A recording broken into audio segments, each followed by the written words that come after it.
public safety, med ed prep, and aerospace, and I've done this.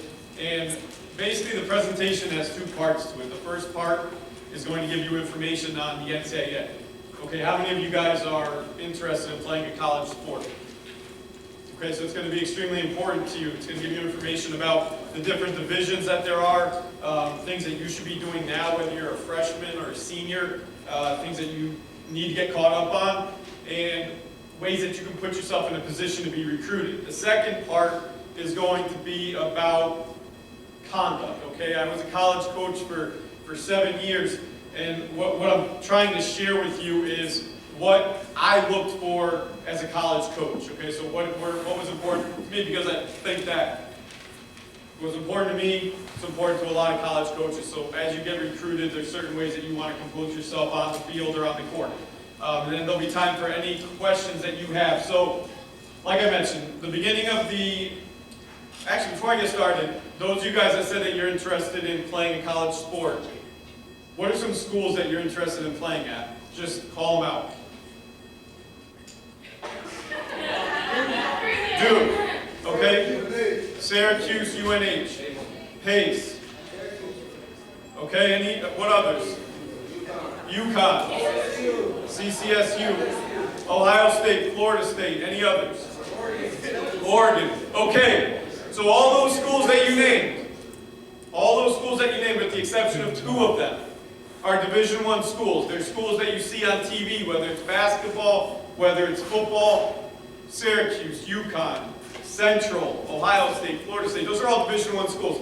They all have full athletic scholarships, which means they're getting the top student athletes in the country. Okay? I heard Pace and I heard University of New Haven. Those are both Division II schools. They also have athletic scholarships, so they're getting very good athletes as well. None of you guys named Division III schools, okay? Now, Division III schools are very good level. It is a very good level of play, okay? They're the smaller schools that you usually don't think of when you think of athletics because they're not on TV.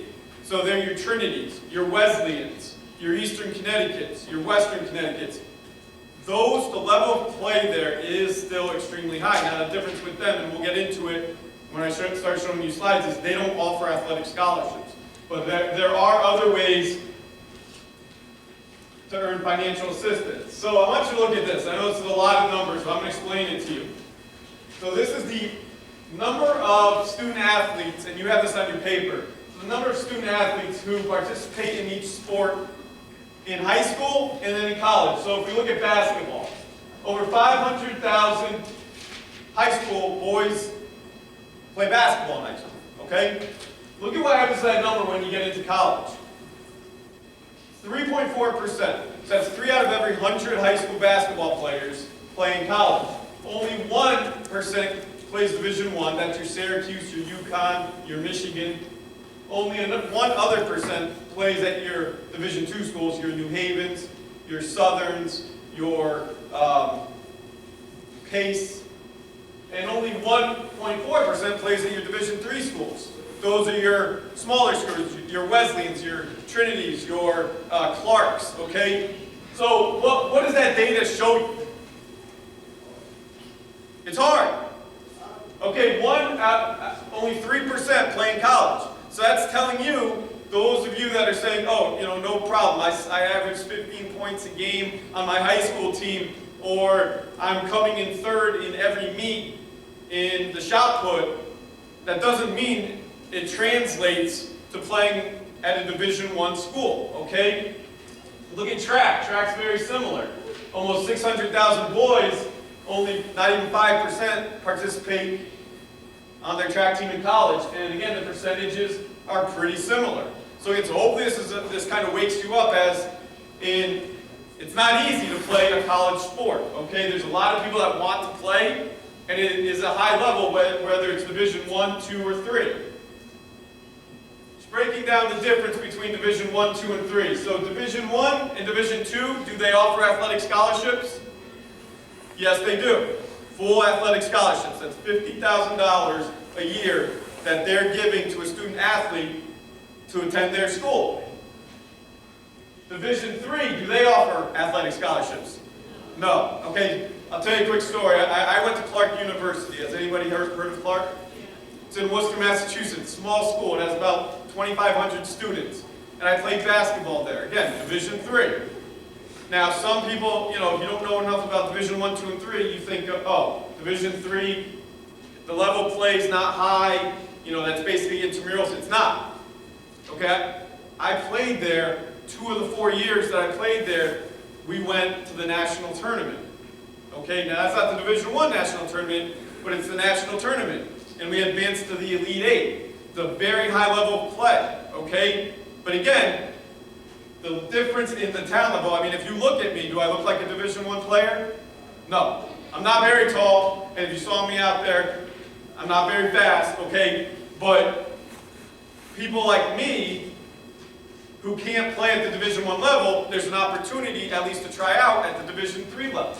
Okay, clearinghouse. That's something that we're going to talk about very soon, the eligibility center. If you're interested in being a Division I athlete, there's some very important paperwork that you need to be doing.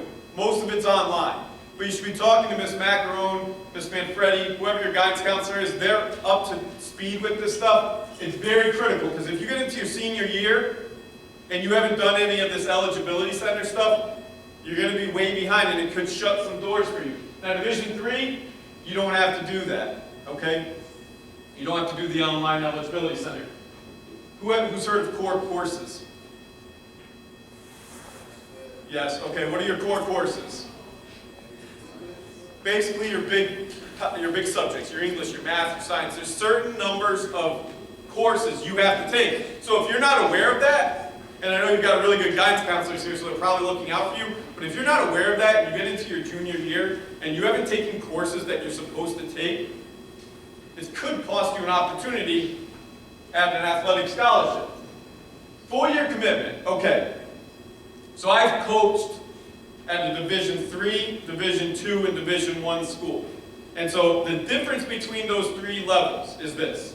If you're going to a Division I school, chances are you're getting a full athletic scholarship. They're paying $50,000 a year for you to go to school. It is a full year commitment. They call it a job. It's a full-time job. Because as soon as you get on campus in September, you're starting preseason workouts. And those preseason workouts are 5 to 6 days a week.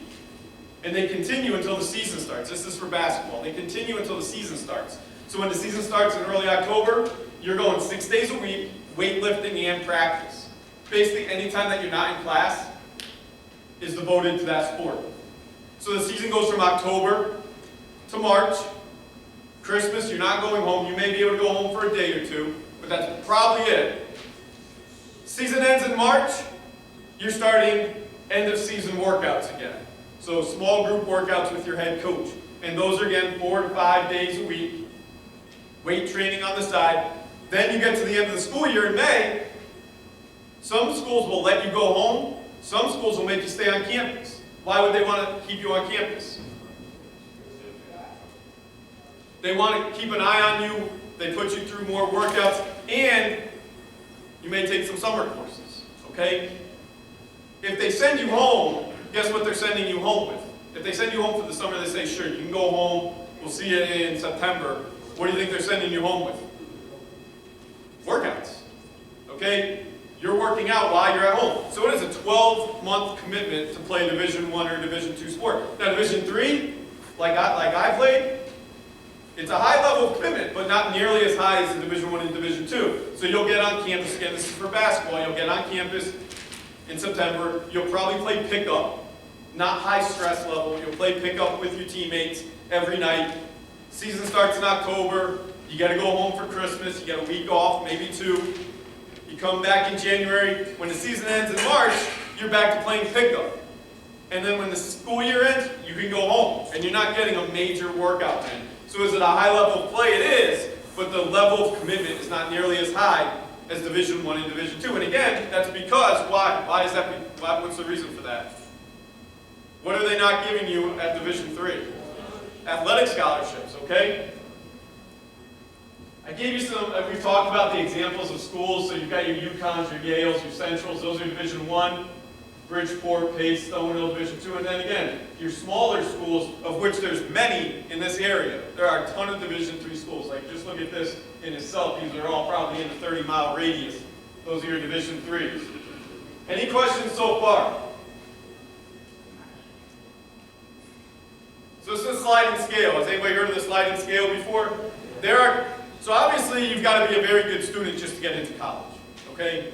But to be a Division I or Division II athlete, there are certain requirements beyond admission that you have to measure up to. Otherwise, it doesn't matter if you're Steph Curry or Usain Bolt or LeBron James. If you don't meet these academic standards, a school can't give you an athletic scholarship. So it's called a sliding scale because as your GPA goes higher, the requirement for your SAT goes lower, okay? So if you look at this, if I've been working hard for 3 years and I have a 3.9, what SAT score do I need? And when I say SAT score, I'm not factoring in writing. I'm saying just math and verbal. What do I need if I have a 3.9 GPA? 440. Is that high or low? Very low, right? But it's a sliding scale. I have a high GPA. Now, if my GPA goes down to a 3.5, what do I need?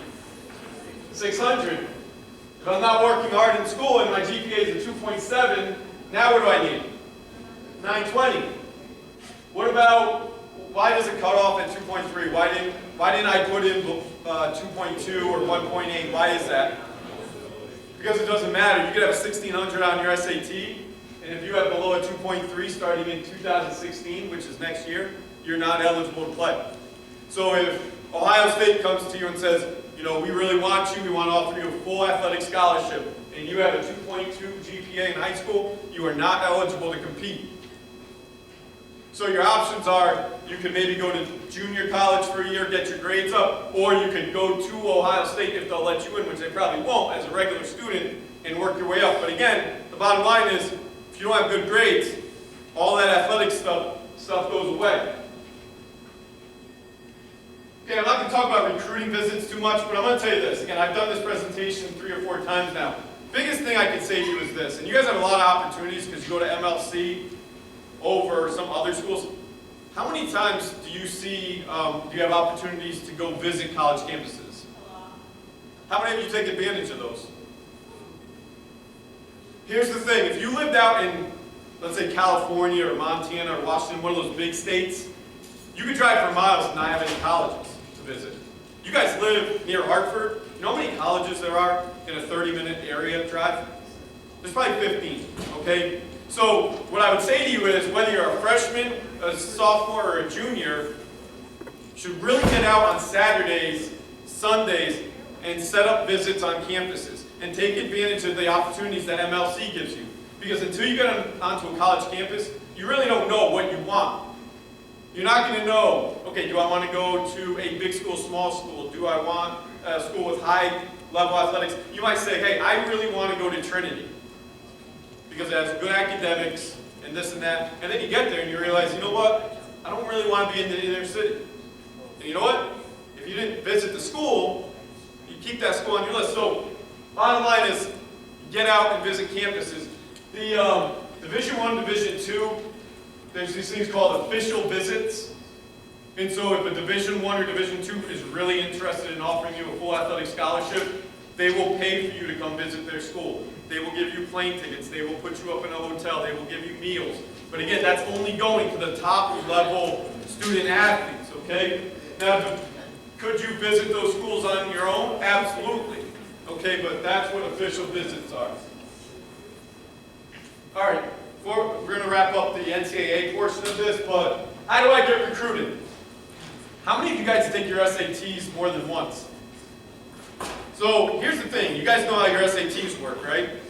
If I take it once and I get a really good verbal score but not a good math score, should I take it again? Why should I take it again? Yeah, because I can replace that score. So if I get a good verbal score the first time and I get a good math score the second time, those two combined form my new score. Some of you, I hear a lot of people that only take it once, or even only take it twice. I know, thinking back to when I was in high school, I took it at least 3 times. I might have taken it 4, just because it doesn't hurt, right? It's not like if you do worse, it's going to ruin your score. You're basically playing with house money, okay? So you take the SATs, you turn your C's into B's and your B's into A's, then you start researching schools. And again, you guys have great guidance counselors here, you should be working with that. Think about size, location, the academic level. Is there a major that you want to pursue? Cost, okay, your state schools, like in Eastern Connecticut versus a Wesleyan, minus financial aid, there's going to be a big difference in cost. Athletic level. Make a list, and then the other thing is uploading film. Those of you guys that play basketball, I mean, the first thing that a college coach is going to ask you for first is what? What are they going to ask you for? What? Nope. When I was coaching at a Division I level, I didn't care. I did not ask for film first. What's the first? Transcript. Transcript. You know what happened? So I coached at Lehigh University in Pennsylvania, and I would always get DVDs from kids in the mail. I'm really interested in your school. Can you please watch my film? Before I watched that film, guess what I would do? I'd request a transcript. And right off the bat, when I got that transcript, I would throw probably 60% of the DVDs right in the trash. Why would I do that? There's no point looking at them if the kid can't get into school, okay? But I would tell you this. I would ask your coaches to start filming your games, and that way, if you're interested in a school like Newberry, or some school that's not in the immediate area, instead of them making a trip out here to see you, the first thing they're going to ask you for is, after the transcript is, do you have film? Okay, do you have anything uploaded to YouTube? Okay, that will give them an opportunity to evaluate you without coming out. Work with your coaches. So if I want to go visit University of St. Joseph's, if you go online to the athletic website, there are questionnaires. Fill out the questionnaire, and then they'll give it to the coach. The coach will contact you, and when you go visit the school, you can meet with the coach as well, and then actually go on your visits. Are there any questions on that whole NCAA part? Hopefully that was beneficial to you. Are there any questions with it though? Yeah.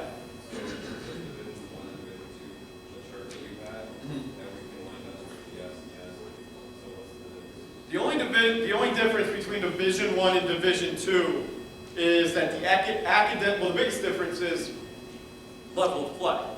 So I was at Lehigh, Division I. I was at University of New Haven, Division II.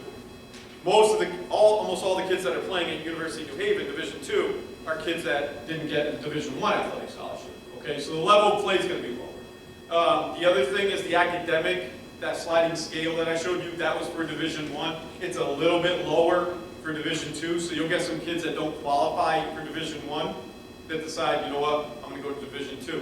But the biggest difference is the level of play. Any other questions?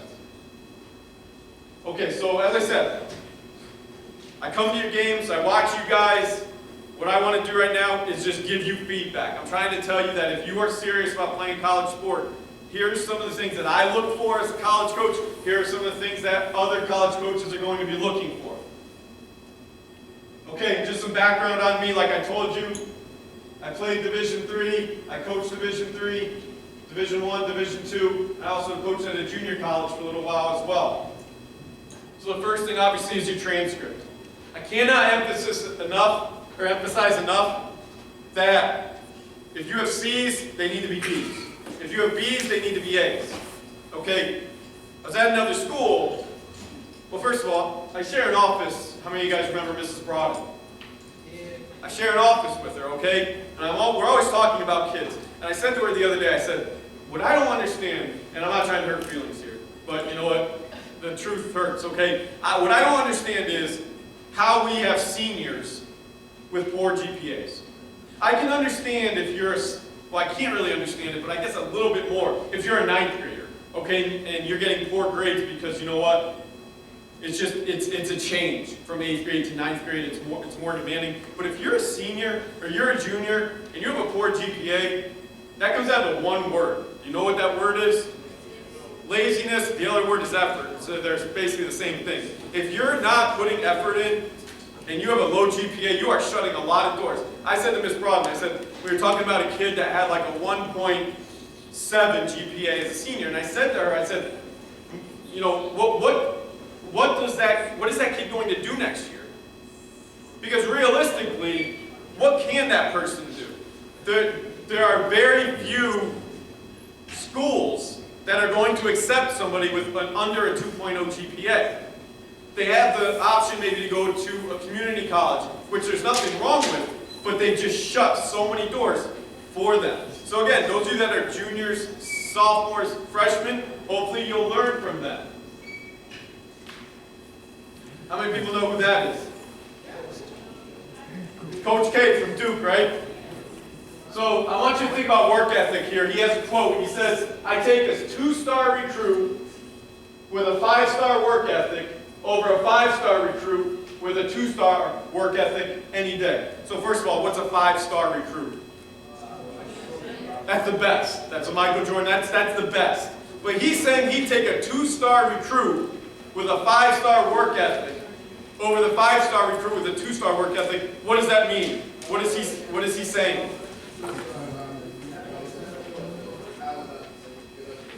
Yeah, exactly. He's saying that if the talented player doesn't work hard, he doesn't want them. He'd rather have the kid that's not as talented but works extremely hard. I'll tell you this.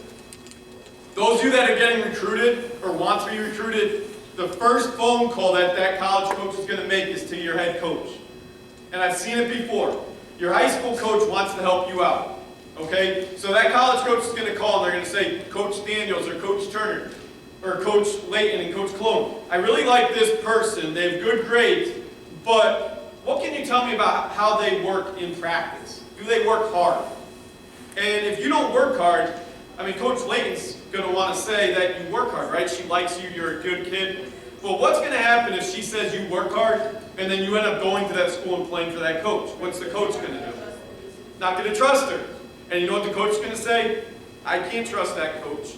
I'm not recruiting from that high school program anymore. So I encourage our coaches, I say, if the kid doesn't work hard, don't lie for them. They've made their own bed, now they need to sleep in it. And hopefully you guys are working hard, whether it's Saturday morning practice or whether it's a Tuesday night game. It makes a big difference.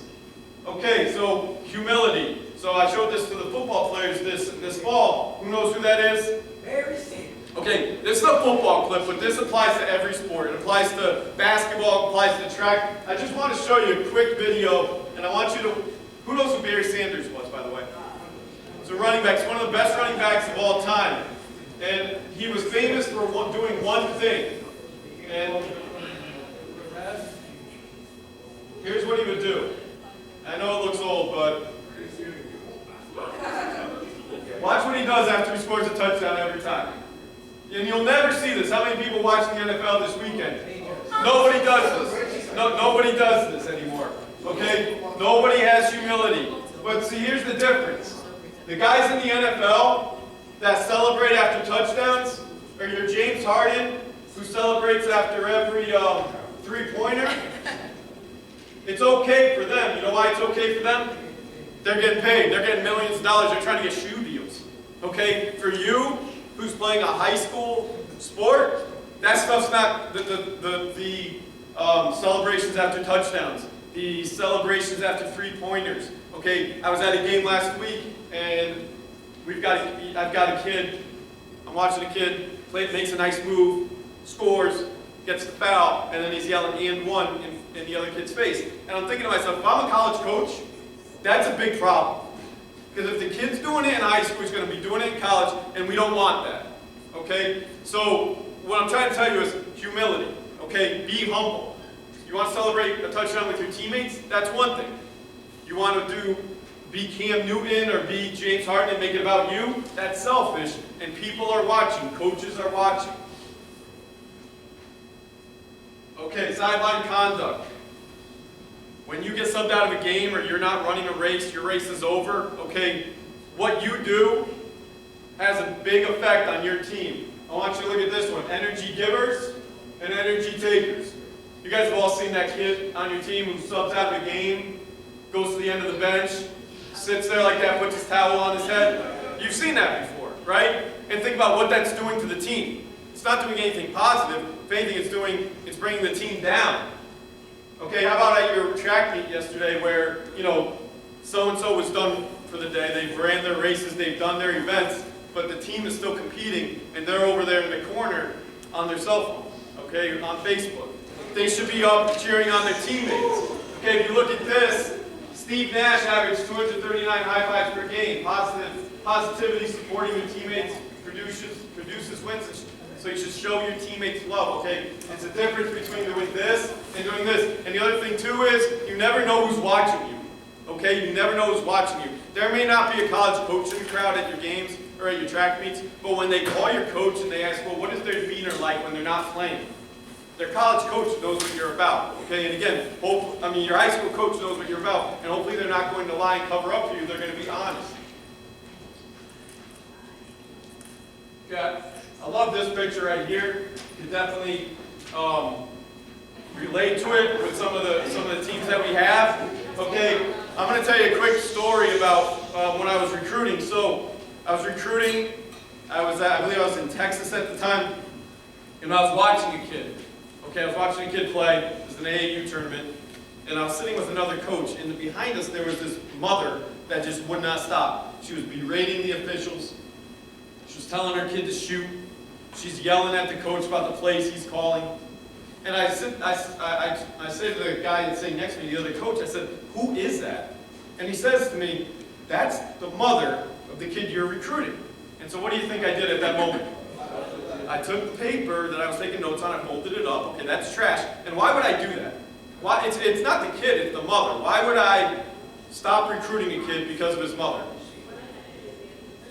If she's doing that in high school, I'm going to have to deal with that for 4 years in college, okay? And I don't want her in my office complaining about playing time, complaining about the plays that we're running, complaining about what time practice is. I don't want that. I can go find somebody else whose parents aren't going to be negative, okay? So while I know you can't control your parents, just understand that they're a major factor. Okay, who raised you? Your parents did. So unfortunately, if your parents are acting in a certain manner, well, whether it's positive or negative, it would make sense to think that you may follow suit.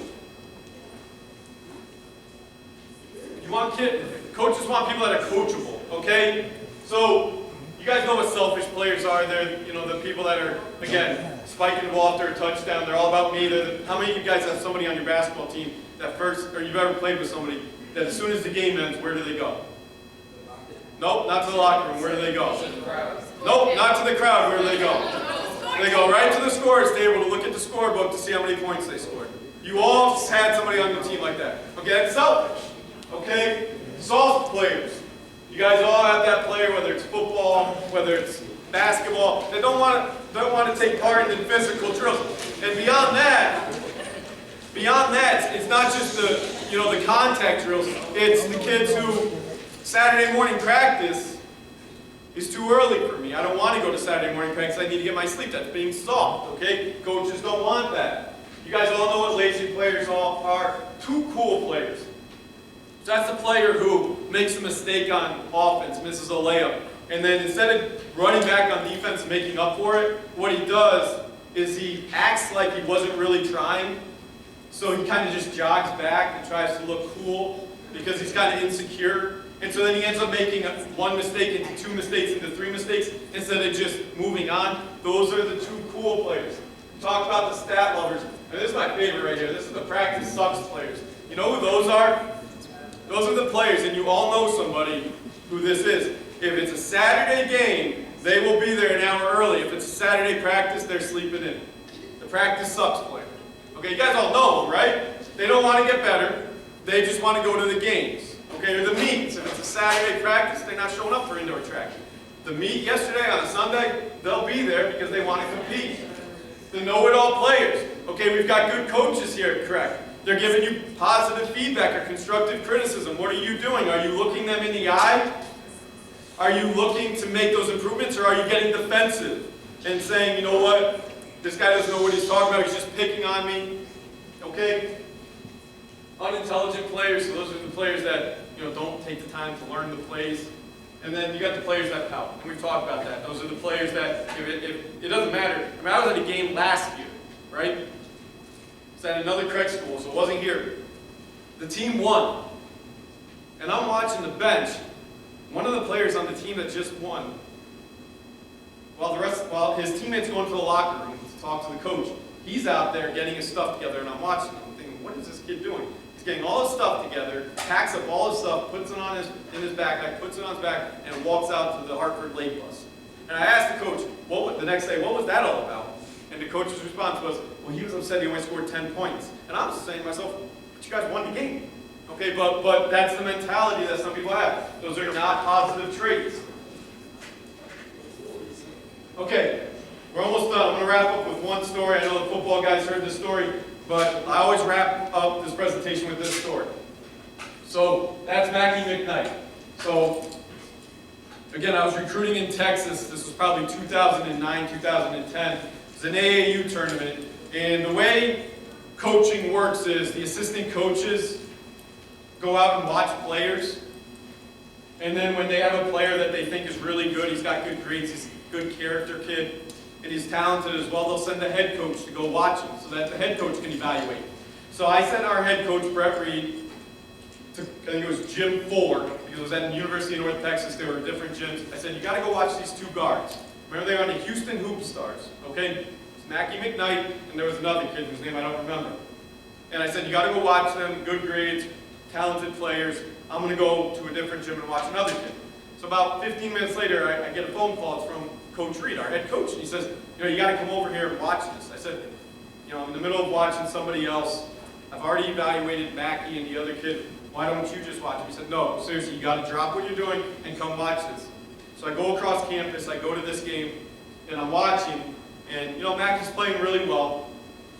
And then his big man, his center, rolls his ankle and goes down with an injury. They stop the game. A couple kids come out, help him over to the bench, and Mackie goes over. And Coach Reed and myself were watching him, and he's consoling the kid because the kid's obviously in pain.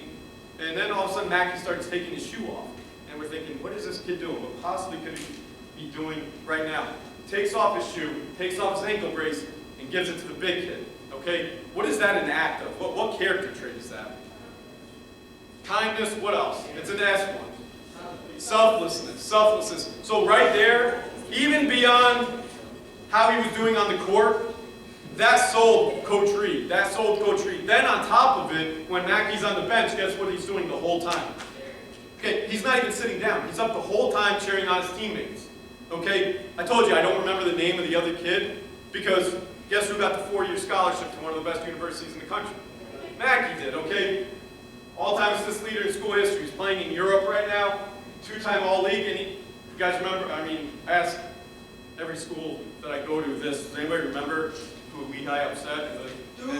Beat Duke in 2012. He was the point guard, okay? So you never know who's watching. You take away from that. So you should be exhibiting your character traits no matter where you are. Now, obviously, I appreciate you guys giving us time. I think this stuff is critical. A lot of you guys say you want to play sports in college. It comes down to basically the first thing is your grades, okay, which is going to either open or close doors for you. And then from there, exhibiting character in practice and in competition. My email address is on that sheet. I make this offer every school I go to. If you and your parents want to sit down with me, whether you're a freshman, sophomore, junior, senior, and go over anything that was in this, talk about there's a URL address there, a YouTube clip that tells you exactly how to do the eligibility center. To go online, make your account, start inputting your courses so that you're good to go. Anything you need help with, feel free to shoot me an email. I'll be more than happy to help. We're at an exciting time where we've got correct kids playing athletics in college, and we want to grow that, okay? Any questions? Guys, Miss Macaroon and Miss Manfredi are also really good resources for you. Both of them were athletes in college. They lived it. Miss Layton played in college. I played in college. There's a whole bunch of us that will be able to help you if you come and ask. And Mr. Wine is right. I used to recruit for St. A's when I worked for them. I was the assistant volleyball coach, and I would go to games. And yeah, I would want to see the kids that could play, but it was the kids and their behavior and how they acted when they were off the court more than what they did on the court that made me tell my head coach, hey, you need to look at this player. Okay? So he's not wrong in that at all. I lived that also before I moved here to Connecticut. Okay? So what do we say to Mr. Weiner?